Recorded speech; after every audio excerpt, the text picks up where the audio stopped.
Tervitused! Ma tahan täna jagada sellisel teemal nagu taevane kohtujärg. See on paik, kuhu me läheme selleks, et saada läbimurded asjades, mis on Jumala poolt meile tõotatud, kuid mingil põhjusel ei ole need esile tulnud. Need ei ole esile tulnud väga sageli sellepärast, et hingevaenlasel on mingid süüdistused meie vastu, mis on seaduslikud, millega ta on taevases kohtus ja seisab vastu sellele, et me saaksime kätte Jumala tõotuse. Meil tuleb nüüd neile süüdistustele vastata. Ja me näeme Heebrealastele 12. peatükist, mis kõneleb taevastest kohtutest. Sinna sisenemiseks on olemas protokoll. See ei ole paik, kuhu me läheme halama ja nutma. See ei ole ka paik, kus me võitleme ja sõitleme. See on paik, kuhu me astume, et esitada oma petitsioonid vastavalt Jumala sõna tõotustele. Kui keegi nüüd mõtleb taevaste kohtute kohta nii, et kui ma saan teada teatud põhimõtted ja valemid, kuidas kohtusse minna, siis ma saan vastavad tulemused. Kuid see ei ole tingimata nii. Me saame tulemused ainult siis, kui me õpime sisenema vaimsesse sfääri ning tegema asju sellest sfäärist lähtuvalt. Me kasutame sageli kristlastena selliseid väljendusi nagu me ülistasime ja me palvetasime ja Jumala ligiolu tuli. Me kõik, ma usun, oleme seda kogenud. Ja ma mõistan, mida me ütleme ja mul ei ole midagi selle sõnastuse vastu, kuid asi ei ole tegelikult niivõrd selles, et Jumal tuli sinna, kus meie oleme, kuivõrd selles, et meie astusime ülistuse ja palve kaudu sinna, kus Jumal on. Teisisõnu, me ülistame teda südamest. Kui me ülistame Jumalat südamest, siis me astume sellisesse vaimsesse dimensiooni, kus Jumal on. Ja see on tohutult oluline mõte. Meil tuleb sellest aru saada, sest vastasel korral ei ole me võimelised mõistma taevaseid kohtuid. Johannese 14:2 ütleb, minu isa majas on palju eluasemeid. Isa maja on vaimne dimensioon. See on paik, kus Jumal elab. Jumal ei ela kirikus, me kõik teame seda. Ja me vaatame korra piiblit ja vaatame teise ajaraamatu teise peatüki ja 5. salmi, mis ütleb, aga kellel jätkuks jõudu temale koda ehitada, sest taevad ja taevaste taevad ei mahuta teda. Ja kes olen siis mina, et ma tahan temale koja ehitada, kuigi ainult suitsutuseks tema ees. Seda ütles Salomon. Salomon oli teadlik, et Jumal elab vaimses dimensioonis. Jumala sõna on nii mitmekihiline. Kui Jeesus ütleb meil Johannese 14. peatükis, et minu isa majas on palju eluasemeid, siis on need nii öelda eluasemed erinevad paigad vaimses dimensioonis. Need on mitmed paigad, kus Jumal elab. Jumal elab vaimses dimensioonis. Ja need on paigad, mis on meie jaoks valmis pandud, et meie õpiksime nendesse vaimsetesse paikadesse sisenema. Need ei ole nähtavad paigad. Seega ei saa me neid oma loomulike silmadega näha, kuid need on väga reaalsed paigad vaimses dimensioonis, mis Jeesus meie jaoks avas. Ja need paigad on valmis pandud iga kristlase jaoks. Iga ühe jaoks, kes igatseb nendesse vaimsetesse paikadesse siseneda. Jeesus ütles meile Johannese 14. peatükis ja vaatame korra seda peatükki. Ta ütleb, kui see nõnda ei oleks, kas ma siis oleksin teile öelnud, et ma lähen teile aset valmistama. me loeme sageli seda kirja kohta ja me mõtleme, et Jeesus läks tagasi taevasse, et valmistada mulle aseme, kuhu ma saan minna peale surma. Ja see tähendab ka seda, kuid see kirja koht tähendab palju enamat. Jeesus ütleb, ma lähen teile aset valmistama. Sellega ütleb ta seda, et ma lahkun teist, ma suren ristil, mind pannakse hauda ja mind äratatakse üles. See ongi, kuidas ma valmistan teile aseme.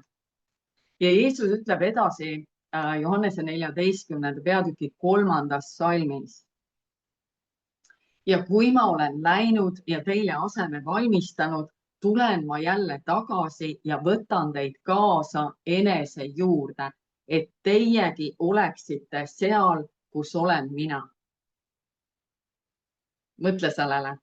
Ja kui ma olen läinud ja teile aseme valmistanud, tulen ma jälle tagasi ja võtan teid kaasa enese juurde, et teiegi oleksite seal, kus olen mina. Jeesus ütleb, et ta tahab, et meie oleksime seal, kus on tema. See, mida Jeesus siin ütleb, on ülivõimas. Ta ütleb, ma annan teile ligipääsu sellesse, millele said ligipääsu ainult prohvetid ja preestrid Vana Testamendi ajal. Ma annan teile ligipääsu vaimsetesse dimensioonidesse, kus ainult nemad said tegutseda. See on ülivõimas. Jeesus on avanud meile ukse vaimsetesse sfääridesse, kuhu kogudus veel suuremas osas sisenenud ei ole.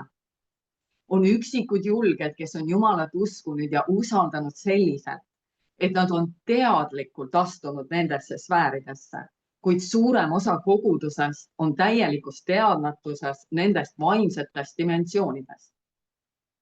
Samas on ka väga mitmeid, kes on tegelikult külastanud neid vaimseid paiku ilma, et nad oleksid ise sellest teadlikud. Ma usun, et enamus kristlastest on kogenud elava Jumala kohalolu. See on vaimne sfäär, vaimne paik. See ei ole niivõrd see, et Jumal tuli ja külastas meid, vaid pigem meie sisenesime ülistuse, palve, kiituse kaudu sinna, kus Jumal on. Ja me teame, mida ütleb Apostlite tegude 2. peatükk ja me kõik teame arvatavasti seda 17 ja 18 salmid, vaatame seda korra. Ja viimseil päevil sünnib, ütleb Jumal, et ma valan oma vaimust välja kõigi inimeste peale ja teie pojad ja teie tütred ennustavad ja teie noored näevad nägemusi ja teie vanad näevad unenägusid. See on vaimne dimensioon ja see on asi, mille Jumal on meie jaoks valmis pannud ja kuhu ta igatseb, et meie siseneme. Ja see on väga oluline, et me seda mõistaksime, sest vastasel korral taandame me sellised vaimsed asjad ainult erilistele inimestele. Ja enamjaolt meie ise ei pea ennast kuigi eriliseks. Kuid see ei ole nii. Sina ja mina ei pea olema mitte mingil viisil erilised selleks, et siseneda vaimsetesse dimensioonidesse. Ainus eeldus on, et me oleme ostetud Jeesuse vere hinnaga, sest me siseneme kõige pühamasse paika Jeesuse vere kaudu. Ja see kvalifitseerib meid astuma sellesse vaimsesse dimensiooni. Seega Jeesus ütles, ma lähen teile aset valmistama. Ta ütleb sulle ja mulle, ma lähen, et teha teile tee. Ja Jeesus ütleb salmis 3, ma võtan teid kaasa enese juurde. Mida see tähendab? Me arvame, et see on siis, kui ta tuleb tagasi, et meid endaga kaasa võtta, kuid ei. Ta ütles, ma tulen ja võtan teid kaasa enese juurde. Ehk siis ma lähen, et valmistada teed. Minu surm, matmine ja ülestõusmine avab teile vaimsed dimensioonid kuhu ta pole varem pääsenud. Kuid minu surma ülestõusmise kaudu on need vaimsed paigad teile nüüd avatud. Ta ütleb sulle ja mulle, ma võian teid püha vaimuga, et aidata teil astuda nendesse vaimsetesse dimensioonidesse ja nendes sfäärides tegutseda. Aga vaata, miks ta seda ütleb. Ta ütleb, et teiegi oleksite seal, kus olen mina. Jeesus ütleb, et teiegi oleksite seal, kus olen mina. Kus on Jeesus? Jeesus on kolmandas taevas. Jeesus on vaimses dimensioonis ja isa kohas on mitmeid erinevaid paiku, kus me olla saame. Seega see ei ole see, et tema tuleb meie juurde. See on see, et meie siseneme sinna, kus tema on. Ja me teeme seda näiteks taevase kohtu kaudu. Me astume sellesse sfääri, kus Jeesus on, et seal, kus tema on, oleksime ka meie. Meil kõigil on 5 loomulikku meelt, mis annavad meile võime tegutseda selles nähtavas sfääris. Meil on enamjaolt kõigil nägemine, kuulmine, tunnetamine, maitsmine, lõhnataju. Kui üks neist võetakse ära, muutume me puudega inimeseks. Kuid vaimses valdkonnas on samamoodi. Meil on samuti 5 vaimumeelt. Meil on vaimne nägemine, vaimne kuulmine, vaimne tunnetamine, vaimne maitsmine ja vaimne lõhnataju ning piibel kõneleb igast ühest nendest. See ei tähenda, et meil kõigil, me kõik liigume nendes 5 vaimses sfääris ühesuguse tugevusega. Meil kõigil on erinevad vaimsed meeled, kus me oleme tugevamad ja kus me oleme nõrgemad. Kui me tegutseme vaimses vallas oma vaimsete meelte abil, me ei saa sinna siseneda oma füüsilise nägemise või füüsilise kuulmise kaudu. Ja meid on kahjuks selles muutses maailmas niivõrd treenitud toetuma sellele, mida me oma loomulike silmadega näeme ja mida me oma loomulike kõrvadega kuuleme. Et meile on loomulik see, mida me saame katsuda, mida me saame näha, mida me saame maista või haista siin nähtavas sfääris. See on meile loomulik, see on see, mida me usaldame, see on see, mille peale me oma lootuse paneme. Kuid meil on olemas ka vaimsed võimed. Me oleme vaimsed inimesed. Ja meil tuleb tegelikult võtta ja treenida oma vaimseid meeli selleks, et vaimses dimensioonis liikuda ja tegutseda. Vaimne dimensioon on avatud igale kristlasele. Meil tuleb paluda, et püha vaim õpetab meid selles sfääris liikuma ja tegutsema. Ja see on äärmiselt oluline, sest on üüratu vahe sellel, millisest paigast me palvetame. Kas me palvetame siit maisest sfäärist ja enamjaolt seega oma probleemide alt, ehk sageli me halame lihtsalt Jumala poole, või siis me mõistame, et meil on meelevald, meil on õigus ja meil on võime siseneda vaimsesse sfääri ning deklareerida lahendusi sellest paigast. Seepärast, et vaimsest paigast me ei hala kunagi, vaid me pigem deklareerime. Ja meil tuleb õppida liikuma vaimus ja mitte enam oma mõistuse tasandil. Sest sellest, millisest paigast me palvetame, sõltub täiel määral see, milliseid vastuseid me oma palvetele saame. Meid on loodud täiel määral sõltuma elavast Jumalast. Meile on antud püha vaim selleks, et liikuda tema juhtimisel. Ja ma kuulsin hiljuti ühte Jumala meest selgitamas prohvetlikku sfääri niivõrd hästi. Ta ütles, et prohvetlikus liikumine on nagu lõngakeras niidist kinni haaramine ja selle tõmbamine.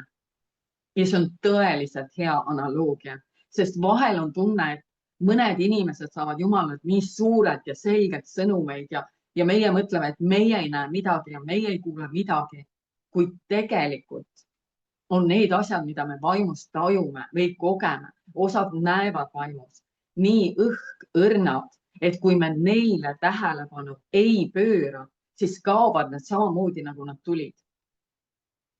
Ja see on see paik, kus meil tuleb lihtsalt usaldada neid õrnasid märguandeid ning neile reageerida.